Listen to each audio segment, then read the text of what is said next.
मुख्यमंत्री लाडकी बहीण योजनेचे दरमहा पैसे मिळवण्यासाठी आता लाभार्थ्यांना ई-केवायसी करणे बंधनकारक करण्यात आले आहे।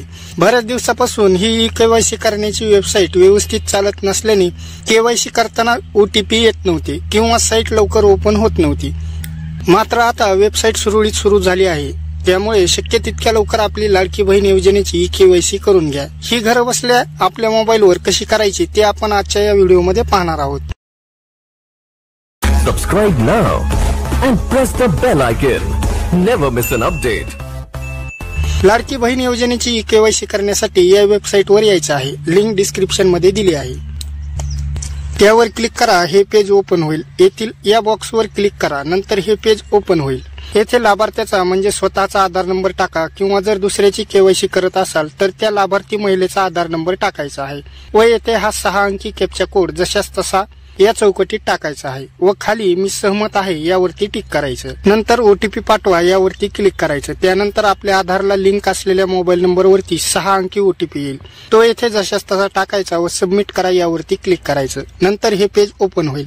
येथे आपल्या वडिलांचा आधार क्रमांक जर लग्न झाले असेल आणि आपण आपल्या आधार नंबरवरील जे नाव आहे ते जर बदललं असेल तर मग पतीचा आधार नंबर टाकायचा आहे व येथील हा कॅप्चा कोड जशास तसा टाकून मी सहमत आहे यावर टिक करून ओटीपी पाठवा यावर क्लिक करायचं आहे। नंतर त्यांच्या आधारला जो मोबाईल नंबर लिंक आहे त्यावरती ओटीपी येईल, तो 6 अंकी ओटीपी येथे टाकून सबमिट करा यावरती क्लिक करायचं आहे। पुढे अशा प्रकारे पेज ओपन होईल। येथे पर्याय व्यवस्थित निवडायचा आहे, घाई अजिबात करायची नाही। या ठिकाणी आपल्या पतीचे किंवा वडिलांचे नाव आपोआप येऊन जाईल। येथे आपला जात प्रवर्ग निवडायचा आहे, ज्यामध्ये आपला जात प्रवर्गामध्ये आपली कास्ट जी आहे जी असेल ती येथे टाकायची आहे, म्हणजे SC ST OBC जनरल म्हणजे सर्वसामान्य खुला।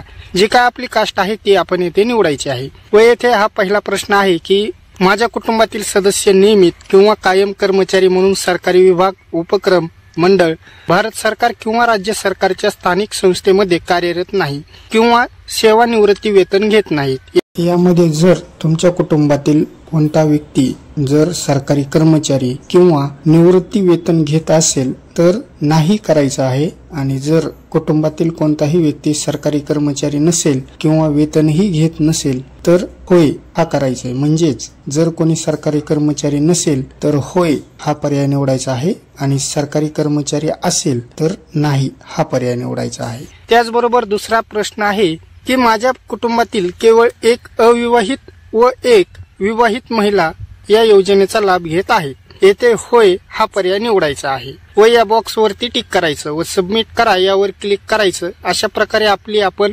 लाडकी बहीण योजनेची ई-केवायसी यशस्वीरित्या घर बसल्या आपल्या मोबाईलवर पूर्ण करू शकता। दिलेली माहिती कशी वाटली ते कमेंट करा। जर काही ई-केवायसी करत असताना जर काही अडचण किंवा प्रश्न असेल तर कमेंट देखील करू शकता।